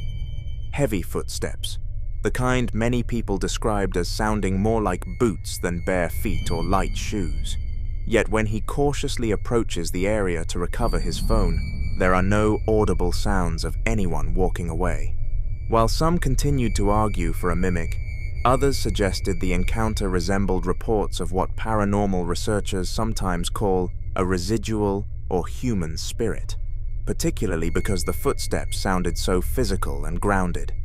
In many haunting accounts, witnesses describe hearing footsteps, voices, or movements that sound completely real until they attempt to locate the source and discover there is no one there. He shares a third clip, and somehow, daylight doesn't make any difference. Watch. So we keep this stuff like this locked. We keep stuff like this locked because, like I said, crackheads. Let's check to make sure it's locked. Door's locked. This is the trailer that I was worried about. See that, bro? Look, I'm telling you, bro. What the Okay, we're just gonna peek in. Oh my, what the There's walking around in this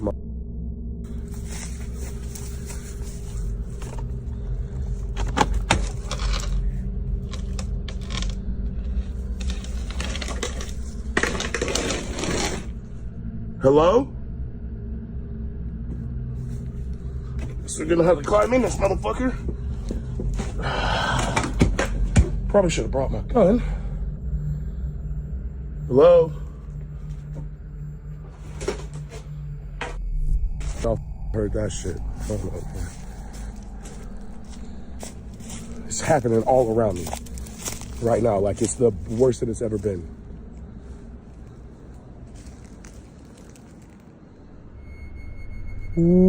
What makes the footage particularly interesting is that this reportedly wasn't the first strange incident connected to the trailer. According to the man filming, unusual occurrences around the structure had been happening for some time, which is one of the reasons he continued returning to document the area.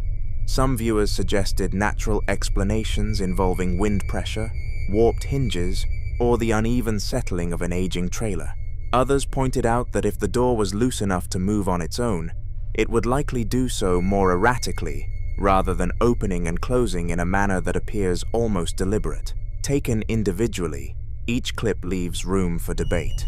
A voice calling from the darkness, heavy footsteps with no visible source, a trailer door moving on its own in broad daylight.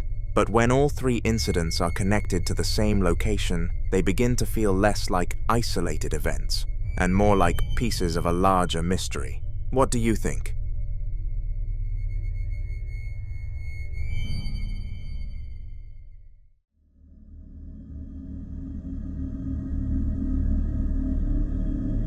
This next clip was recorded on a train at night, filmed through the window of one car, looking directly into the interior of an adjacent car. The person who captured it wasn't pointing their phone at anything unusual, just a handful of ordinary passengers sitting in their seats under fluorescent light. A man in glasses on the left, a woman with dark curly hair a little further back on the right. Nothing strange at first glance, but then, in the first few seconds of the recording, something happens to the woman that's hard to brush off. Watch.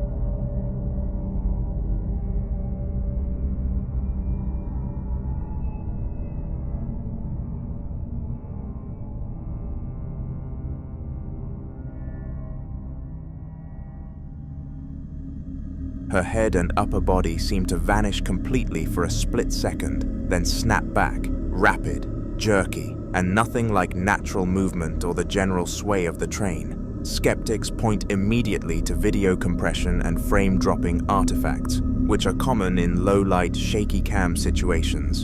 And honestly, that's the most straightforward read. But some viewers insist what you're seeing isn't a glitch, that it's something else wearing a human shape just long enough to be noticed. You decide.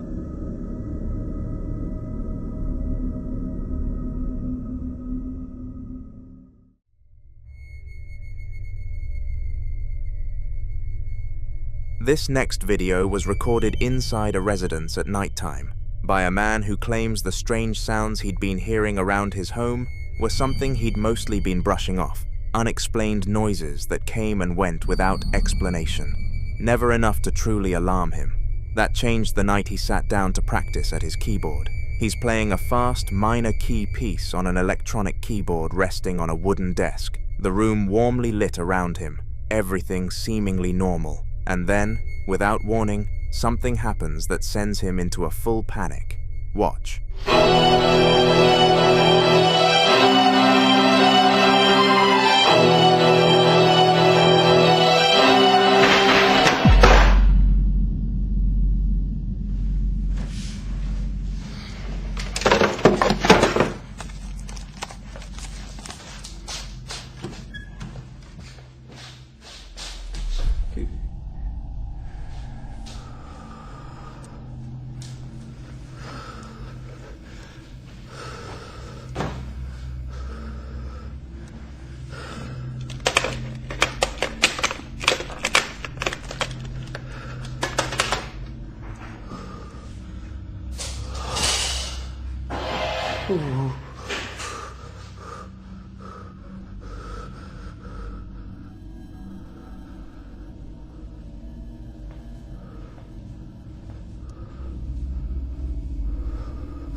Hallo?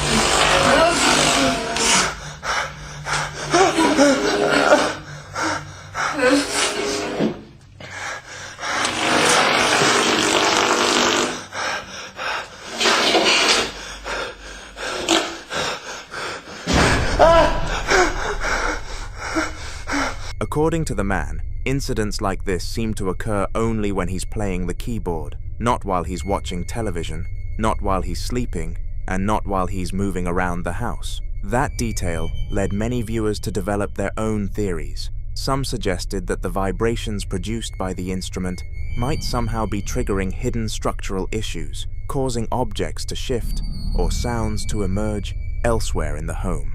Others believed the timing was too consistent to be explained away that easily. In paranormal lore, music has long been associated with unusual experiences. Throughout history, there have been stories of spirits responding to songs, reacting to instruments, or becoming more active during performances. In some traditions, music is viewed as a form of energy capable of altering the atmosphere of a location, attracting attention from things that might otherwise remain unnoticed. Some paranormal investigators even claim that certain sounds, frequencies, or melodies can act as a kind of invitation, not intentionally summoning anything, but creating conditions that make manifestations more likely. Of course, there is no way to know whether any of those beliefs are true. But if every strange event begins the moment the music starts, then maybe the real mystery isn't why the activity happens. Maybe it's why the music seems to get the spirit's attention in the first place.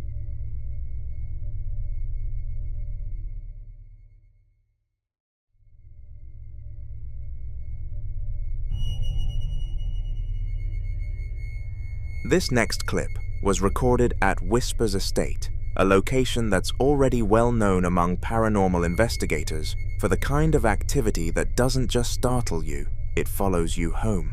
The footage was captured at night using a static camera, aimed at an ornately decorated room with a white-framed doorway and a large mirror hanging over a sideboard.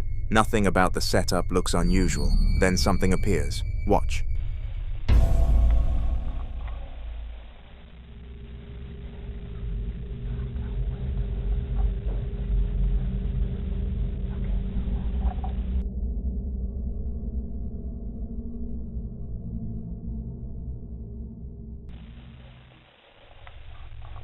A tall, dark, featureless shadow briefly peeks out from the doorway. Solid black, no features, no depth, and just as quickly pulls back out of sight. But what makes this clip genuinely difficult to shake isn't just what you see. A low, raspy whisper is also captured on audio, saying, "I can't wait to get you alone." In folklore and paranormal research, shadow people are described as dark humanoid masses with no discernible features, and in Middle Eastern traditions, similar entities are sometimes linked to the jinn, beings with their own intentions toward the living. Whether this is residual energy, an intelligent presence, or something else entirely, that whisper doesn't sound like something that's just passing through.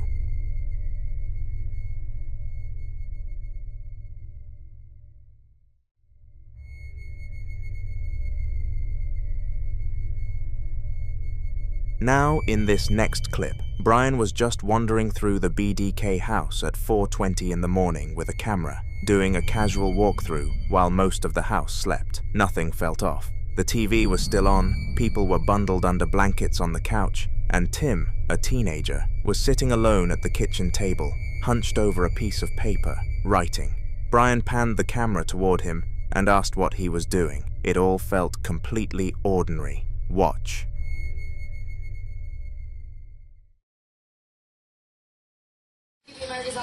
Hey guys, it's Brian here. Just at the BDK house, nothing too much. It's 4:20 in the morning. Let's see, let's look around. Okay. TV's on, Girls Gone Wild, nothing new. Everyone's asleep over here.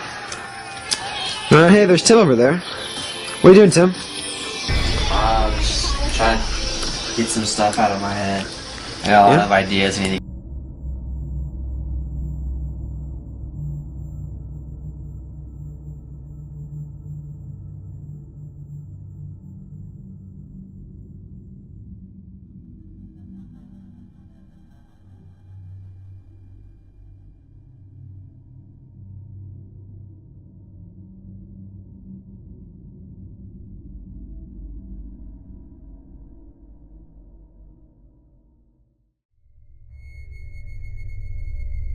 In the background, just to the left of where Tim is sitting, something pale and greyish moves.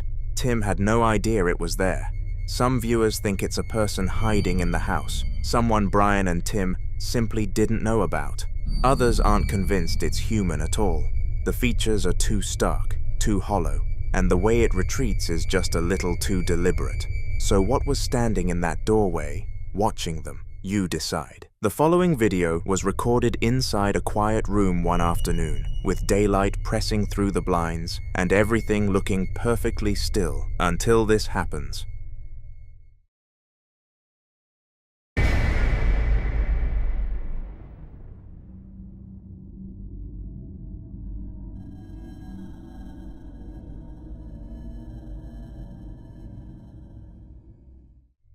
The small knob on that cabinet jiggles, briefly, sharply, like something tried to pull it open. According to the owner, this occurred shortly after purchasing an antique mirror from an estate sale and bringing it into the home. The mirror had originally come from an old property clearance, with no known history attached to it. In the days that followed, subtle disturbances were reported around the house, but nothing was captured on camera until this moment. Some viewers suggest a simple explanation: settling wood, internal pressure in the cabinet, or a hidden mechanism like a loose string or latch, reacting off-camera.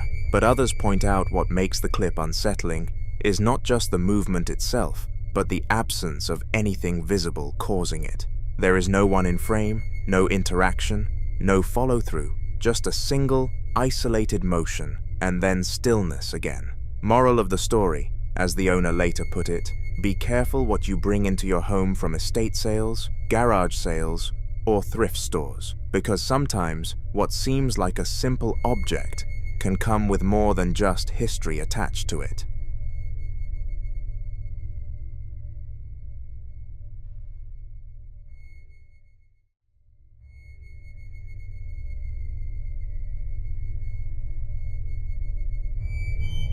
The following video series documents what a family claims has been an escalating sequence of paranormal activity inside their home, beginning with something their young son kept trying to tell them, and which they, like most parents would, initially dismissed.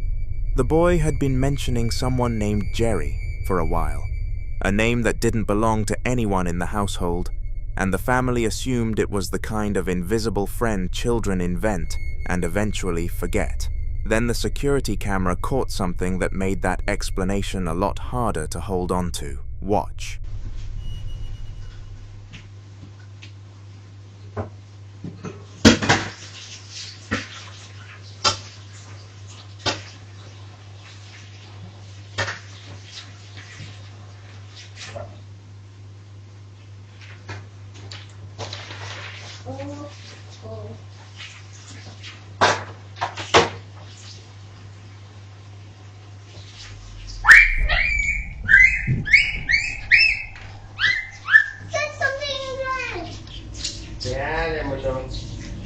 I don't see something.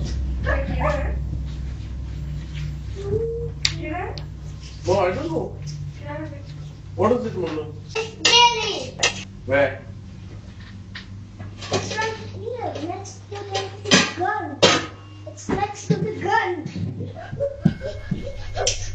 What you see is the boy mid-play, suddenly freezing completely still, rigid, alert, visibly frightened, staring at a point off to the right of the frame, where nothing visible to the camera exists. He stays that way for several seconds before running to wake his father, and the moment the man is up, the child points directly at that same spot, insisting something is there.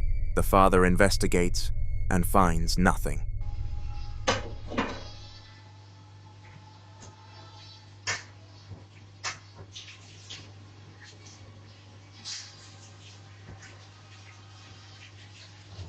Green Goblin. The Venom.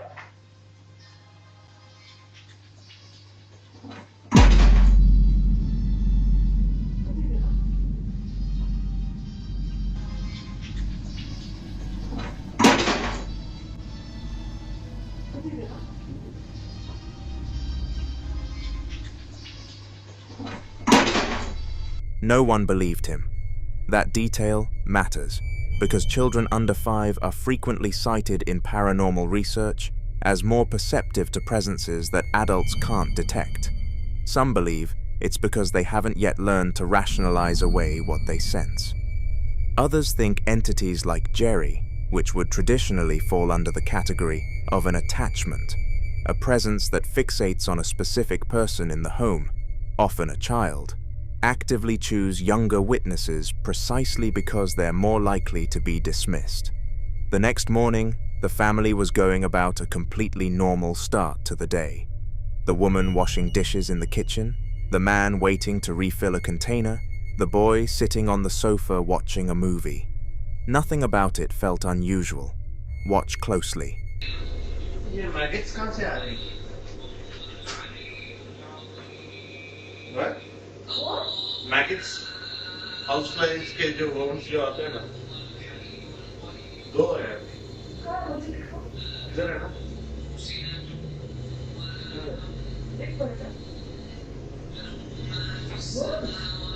Maggots, not worms. Come and see ना, कितना time लगा रही हो?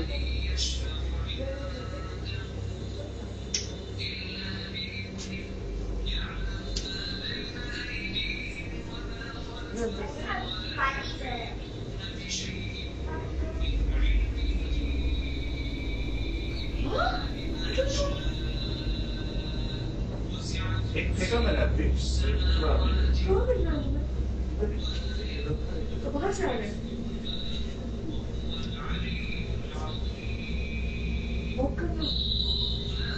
Pick up your puzzle after cleaning fast. Remove the puzzle. What? मारो कीड़ों को बाहर निकलेंगे तो. What? चलो fast. There's a lot of cheating. Just remove everything I need to mop. एक झाड़ू करो एक mop करो. Nothing. Later I will tell you. I want clean house.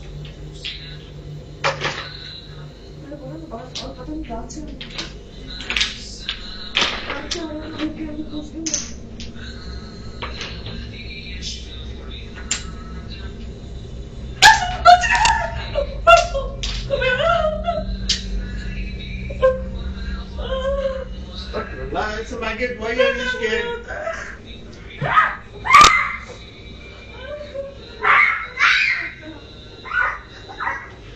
Babes, बच्चा तुमको देख के सीखता है. ड्रामा मत करो. मुझे बहुत से डर लगता है. मुझे नहीं पसंद worms. A small blue toy on the floor rocks forward and then backward on its own with no one near it. The man is several feet away, and the movement has no obvious cause. It's brief, maybe 2 seconds, but it's distinct. Skeptics would point to vibration from footsteps or an uneven floor, and that's a reasonable argument on its own. But set against what the child had been reacting to the night before, a lot of viewers see this as confirmation that whatever was in that room wasn't done making itself known. Small object movements are one of the most commonly reported early signs of poltergeist-adjacent activity. Not the dramatic, furniture-flinging kind, but a quieter presence testing the space, learning the room. The family says they ignored this too. Things didn't stay quiet. Weeks later, after friends, both Christian and Muslim, suggested playing the Lord's Prayer and Ayatul Kursi to clear the apartment of whatever negative energy had taken hold, the family did exactly that. And according to them, what followed was immediate and deeply disturbing.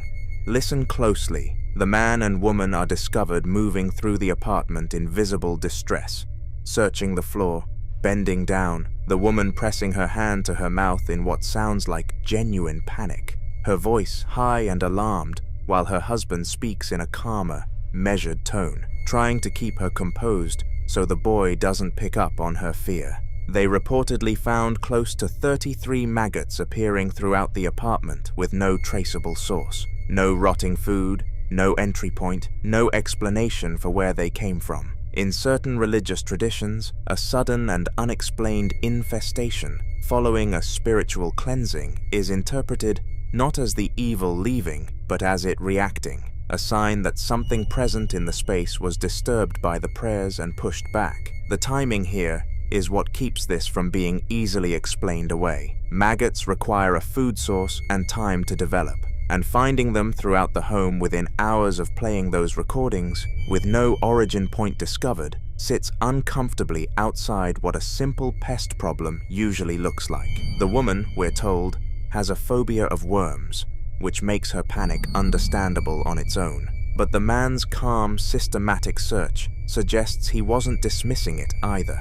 Whatever Jerry is, and whatever has been moving through this apartment, it doesn't seem to be fading. It seems to be escalating. What do you make of that pattern?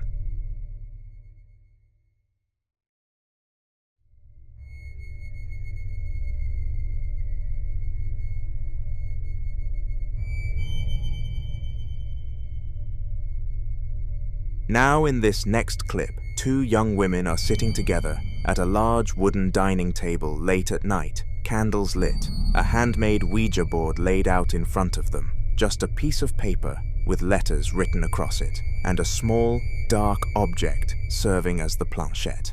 No names have been given, so we'll just call them the dark-haired woman and the blonde. They're speaking throughout in what sounds like Swedish or Norwegian, their voices calm at first, focused, asking questions with their fingers resting lightly on the planchette as it drifts slowly across the paper. Then something shifts. Watch.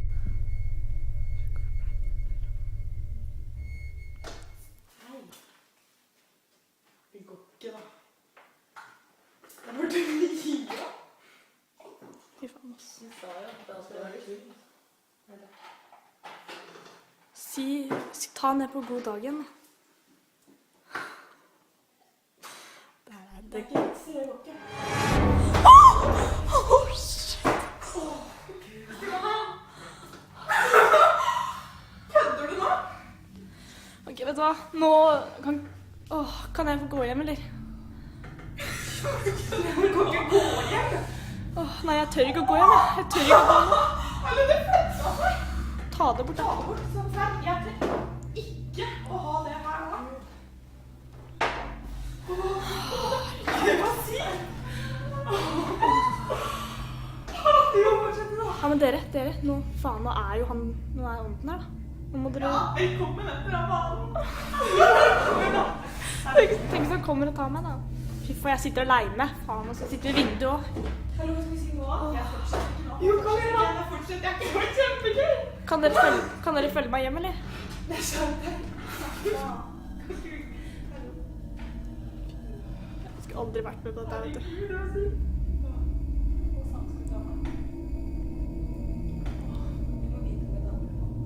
Det kommer seriøst sånne lysglimt foran skjermen, altså. Det er dritcreepy.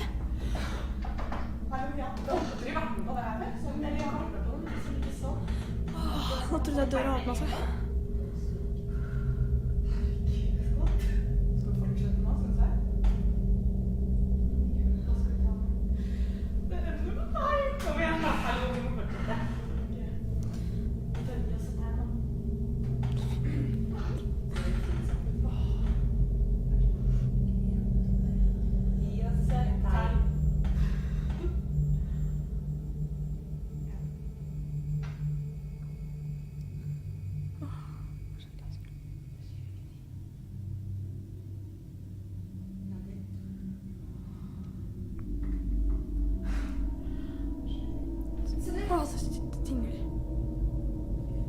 helvete, hele den driten ligger jo.